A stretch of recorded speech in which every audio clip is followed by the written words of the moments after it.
abençoe todos vocês, todos, indistintamente. Não importa quem você é, quem você foi, o que você faz ou deixa de fazer, se você é bom, se você é mau, não importa quem você é, o que importa é o seguinte, que Deus tenha compaixão de todos nós, tenha compaixão de você como Ele tem tido compaixão comigo, e Ele seja com você hoje e sempre. Porque esta é a vontade de Deus, que todos sejam abençoados. Só que as bênçãos de Deus dependem das nossas decisões. Isso mesmo. Deus não abençoa de qualquer maneira, de qualquer jeito, não. Ele deu a sua palavra. Quando ele falou para Abraão, sai da tua terra, da tua parentela, da casa de teu pai, e vai para a terra que eu te mostrarei. Abraão deixou tudo para trás e foi. Então ele veio a ser o grande Abraão. O Abraão que gerou a tribo de Judá, que gerou o nosso Senhor Jesus Cristo. Então, a obediência traz as suas consequências abençoadas. A desobediência, segundo a palavra de Deus, é rebeldia, é rebelião contra Deus. Então, se você não pautar a sua vida dentro desses termos, você não vai chegar a lugar nenhum. Você vai brigar, lutar, vai fazer das tripas coração, vai chegar no fim, você vai ficar desanimado. Porque tudo depende de decisões. Olha só, e eu quero, antes de falar do 5º degrau da humildade para chegar até ao trono do Altíssimo, eu quero que você aprenda essa lição do que significa obedecer à palavra de Deus e o que significa desobedecer.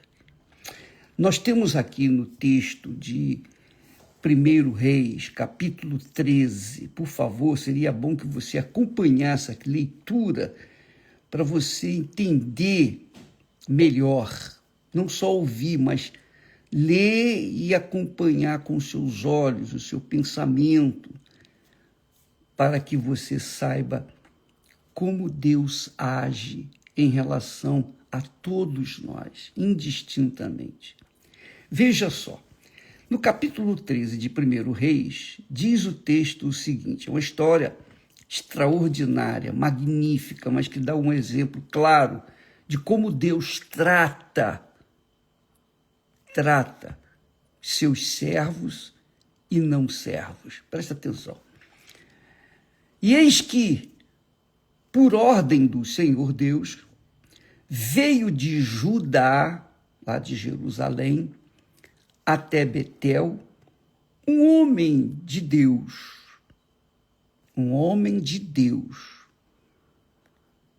E Jeroboão, que era o rei lá em Betel, estava junto ao altar para queimar incenso.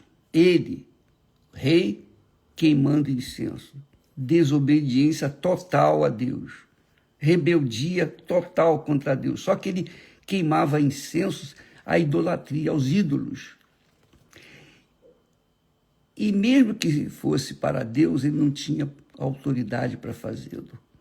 Ele tinha que se sujeitar ao sacerdote. Mas ele quis fazer isso.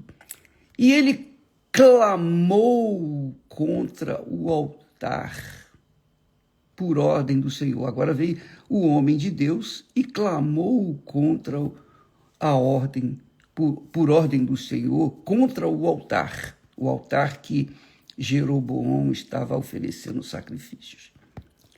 E disse, altar, altar, falou para o altar, assim diz o Senhor, Eis que um filho nascerá à casa de Davi, lá de Jerusalém, cujo nome será Josias, o qual sacrificará sobre ti, sobre você, ó altar, sacrificará sobre ti os sacerdotes dos altos, que sobre ti queimam incenso.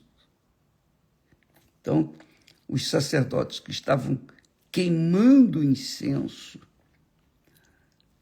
a idolatria, queimando, sacrificando para os ídolos, eles iriam ser sacrificados. Diz assim, Josias, o qual sacrificará sobre ti, altar, os sacerdotes, ídolos, os sacerdotes que sacrificavam no altar, que era idolatria, que era radicalmente contra Deus. Que sacrificam, ele sacrificará sobre ti os sacerdotes dos altos, que sobre ti queimam incenso.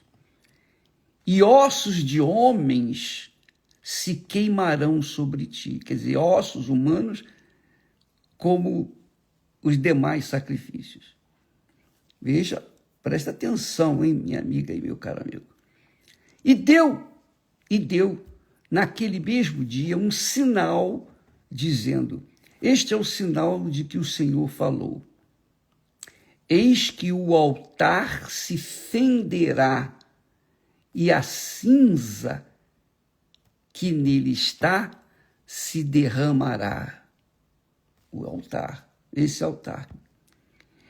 Sucedeu, pois, que, ouvindo o rei a palavra do homem de Deus, que tinha vindo lá de Judá, de Jerusalém, que clamara contra o altar de Betel, o rei Jeroboão estendeu a sua mão sobre o altar, dizendo, pegai-o, pega esse cara aí. Em outras palavras, que era o homem de Deus que Deus havia enviado. Mas quando ele estendeu a sua mão, ela se secou e não podia tornar a trazê-la para si. Na mesma hora, a sua mão secou. Na mesma hora, a sua mão secou e não podia torná-la a si. E o altar se fendeu e a cinza se derramou do altar. Quer dizer, o altar se abriu e derramou-se cinza no altar, ou do altar, segundo o sinal que o homem de Deus apontara por ordem do Senhor. Então respondeu o rei com a mão ressequida, disse ao homem de Deus, roga a face do Senhor teu Deus e roga por mim, para que se me restitua a minha mão. Então o homem de Deus, suplicou ao Senhor e a mão do rei se lhe restituiu imediatamente e ficou como antes. E então o rei, grato, disse para o homem de Deus, vem comigo para casa e conforta-te e dar-te-ei um presente. O rei convidando o sacerdote para ir para a casa dele. Porém o homem de Deus disse ao rei, ainda que me desses metade da tua casa, não iria contigo, nem comeria pão, nem beberia água neste lugar. Quer dizer, o homem de Deus estava revoltado contra a idolatria que se praticava naquele lugar. Porque assim me ordenou o Senhor pela sua palavra, dizendo, não comerás pão, nem beberás água, e não voltarás pelo caminho por onde vieste. Quer dizer, ele veio Deus o chamou lá de Jerusalém, praticamente, para vir fazer cumprir essa missão. Ele veio lá de Judá, que estava em Jerusalém. E o profeta, então, disse para o rei: eu não vou contigo, nem que você me desse a metade dos seus bens, eu não vou contigo. E assim, foi por outro caminho. Por quê? Porque assim me ordenou o Senhor pela sua palavra, dizendo: não comerás pão, nem beberás água, e não voltarás pelo caminho por onde vieste. Assim foi por outro caminho, e não voltou pelo caminho por onde viera a Betel. E aí, agora olha só, presta atenção, hein? Presta bastante atenção. Você que gosta de julgar, você que diz: poxa, mas o pastor saiu, o bispo saiu, o Beltrano saiu, está saindo tanta gente e tal da igreja, etc, etc, etc.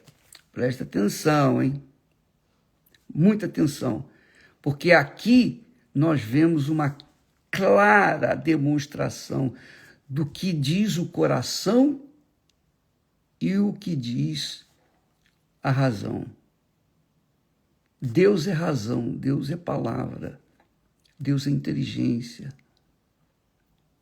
E quando ele fala, tem que ser obedecido. Não há como não obedecer. Não interessa se você sente vontade ou não sente vontade. Você tem que obedecer. Se a gente der ouvidos à voz do coração, a gente nunca vai obedecer a palavra de Deus. Essa é a realidade.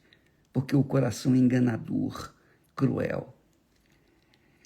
Aí diz, nós estamos falando de um homem de Deus, que Deus chamou lá de Judá, trouxe lá de Jerusalém, para falar com o rei de outra terra, de outra cidade. E morava em Betel, onde estava o rei, um velho profeta. E vieram seus filhos e contaram-lhe tudo o que o homem de Deus fizera aquele dia em Betel, e as palavras que dissera ao rei, e as contaram a seu pai. E disse-lhes seu pai, quer dizer, o velho profeta: por que caminho se foi? E seus filhos lhe mostraram o caminho por onde fora o homem de Deus que viera de Judá. Então disse a seus filhos: albardai-me um jumento. E albardaram-lhe o jumento no qual ele montou, e foi após o homem de Deus. E achou-o assentado debaixo de um carvalho. E o profeta velho disse ao homem de Deus: és tu o homem de Deus que vieste de Judá? E ele disse: sou. Então o profeta velho lhe disse: vem comigo à casa e come pão. Porém, o homem de Deus disse: não posso voltar contigo, nem entrarei contigo, nem tampouco comerei pão, nem beberei contigo água neste lugar. Resposta fria, dura e aparentemente grossa para com aquele profeta velho. Porque aí ele justifica, o homem de Deus justifica: porque me foi mandado, olha só, me foi mandado pela palavra do Senhor, ali não comerás pão, nem beberás água, nem voltarás pelo caminho por onde vieste. Quer dizer, o homem de Deus estava absolutamente consciente das suas obrigações, do que tinha que fazer.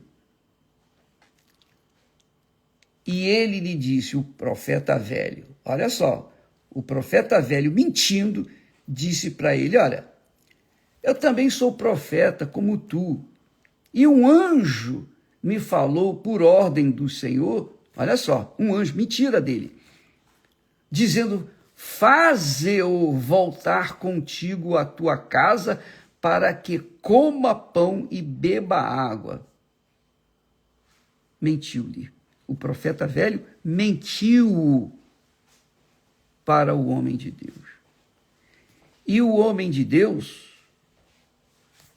pensou que, por causa dele ser profeta velho, um profeta antigo, experiente, ele tinha realmente estado com o anjo, ele pensou, né? O homem de Deus pensou que ele realmente tinha sido visitado pelo anjo, lhe deram aquela ordem. Então, o que ele fez? O que o homem de Deus fez? Assim voltou com ele e comeu pão em sua casa e bebeu água. Olha só. Ele fez justamente o oposto do que Deus havia mandado. Mas fora enganado pelo profeta velho, que não queria ficar por baixo, não queria ficar desconhecido, queria aparecer. E sucedeu que, estando eles à mesa, olha só, a palavra do Senhor veio ao profeta que o tinha feito voltado. Agora veio a palavra de Deus ao profeta velho. E clamou ao homem de Deus que viera de Judá, dizendo, assim diz o Senhor, porque foste rebelde à ordem do Senhor e não guardaste o mandamento que o Senhor teu Deus lhe mandara, antes voltaste e comeste pão e bebeste água no lugar de que o Senhor te dissera, não comerás pão, nem beberás água. O teu cadáver não entrará no sepulcro de teus pais. Viu? Viu, minha amiga, meu amigo? Você vê? Leia depois com carinho, devagarzinho, com atenção, esse texto. Todo ele, você vai ver. O profeta velho induziu o homem de Deus, que não dá nem o nome, só diz que ele era um homem de Deus, que foi cumprir uma missão junto ao rei Jeroboão, e cumpriu a sua missão.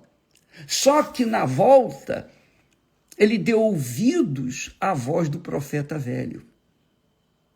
O profeta velho o mentiu, enganou, e disse, não, o Senhor apareceu para mim, um anjo veio e disse para você voltar comigo e comer na minha casa e beber e descansar um pouco. O que aconteceu com o homem de Deus? Você vai ver depois o resto da história, que um leão o pegou e o matou. O leão, amando de Deus, matou o homem de Deus, que lhe havia obedecido a primeira parte da sua missão, mas na segunda parte ele falhou, ele desobedeceu. Então o leão foi lá e o estraçalhou. E ainda disse, pela boca do profeta velho, o teu corpo, teu cadáver não vai entrar na sepultura de teus pais, que era uma humilhação. Então, amiga e amigo, o homem de Deus, em princípio, obedeceu na íntegra a palavra de Deus. Mas quando apareceu um homem, um profeta velho, que era, obviamente, um aposentado, porque ele não deveria estar ali falando com o homem de Deus, porque o homem de Deus era o profeta no lugar dele agora. O profeta velho o enganou e o fez desobedecer à palavra de Deus.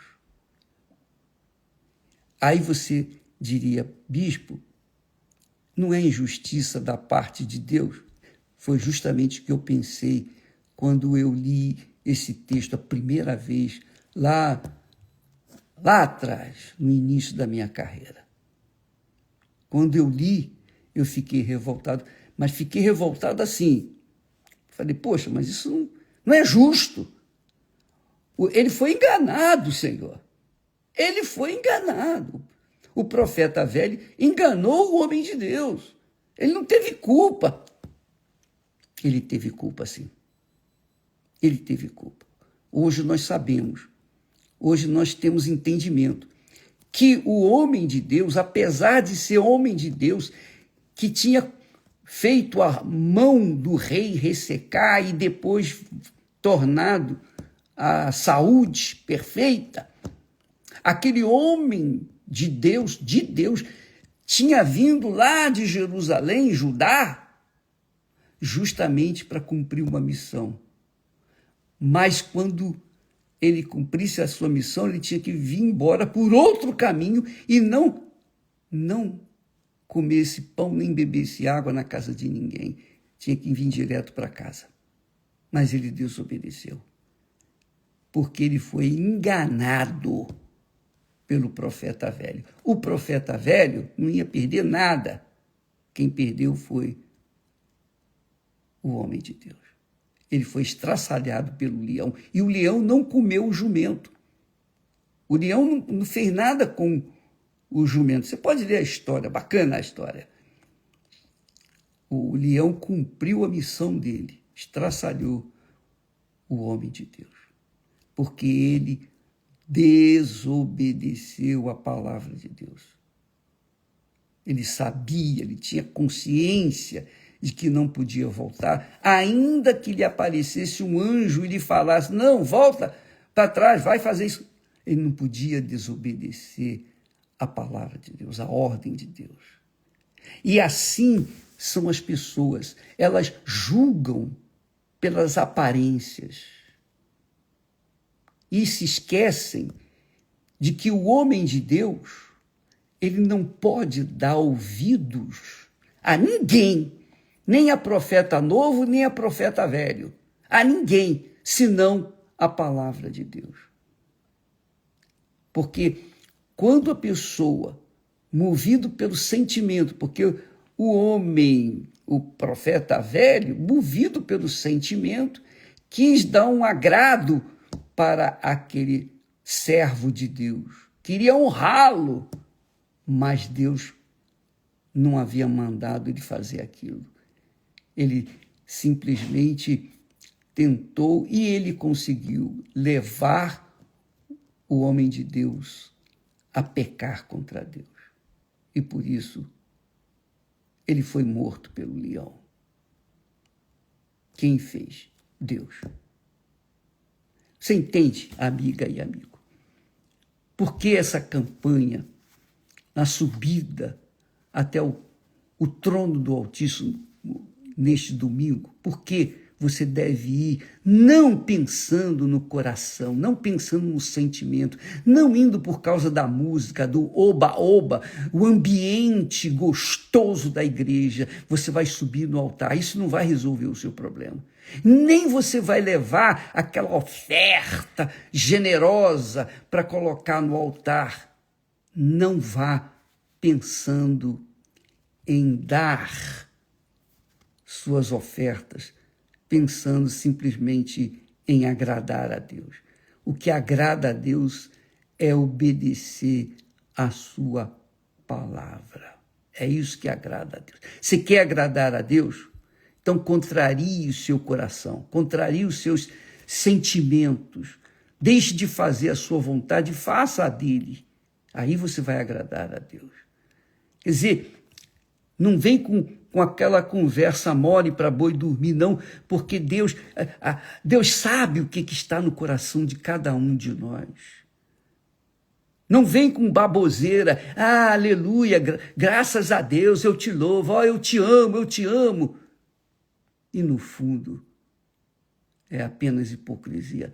Amiga e amigo, avalie a sua vida, porque a maior oferta que nós podemos oferecer a Deus é a nossa obediência à sua santa palavra, é a submissão à sua palavra, porque Ele é Deus e nós somos meros humanos, nada além disso. E pela misericórdia e compaixão dele é que nós somos aceitos, por causa do Filho dele que desceu aqui no mundo e deu a vida dele por nós. Esse sim deve se ouvir.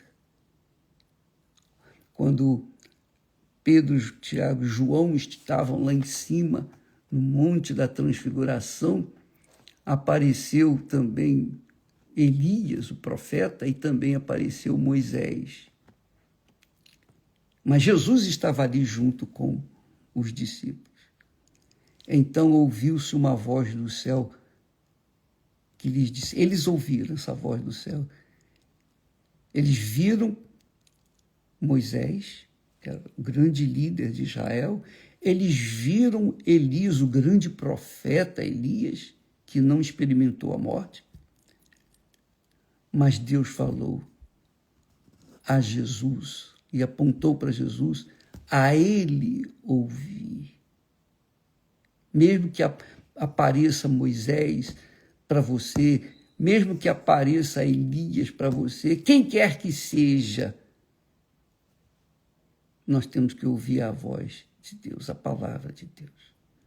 Por isso que você deve sempre avaliar, pesar mesmo, se o pastor, o bispo, quem quer que seja, da igreja, quem quer que seja, está falando do que está escrito na palavra de Deus ou está falando da vontade dele. Você tem que examinar as minhas palavras. Se elas estão de acordo com a palavra de Deus ou se estão de acordo com os meus sentimentos, a minha cabeça. Minha amiga, meu amigo, se você quer ser bendito do Senhor, ouça a palavra dele. Siga a palavra dele. Obedeça a palavra dele. Você não vai precisar de sorte, você não vai precisar de ganhar na loteria esportiva, você não vai precisar de nada, de ninguém. Você vai ficar na dependência dele. E ele vai sustentar você, ele vai te dar tudo o que você precisa e muito mais. Por isso, quando você subir no altar neste domingo, vá com o coração despojado de qualquer ressentimento, qualquer dúvida, qualquer medo, mágoas. Vá com o coração limpo.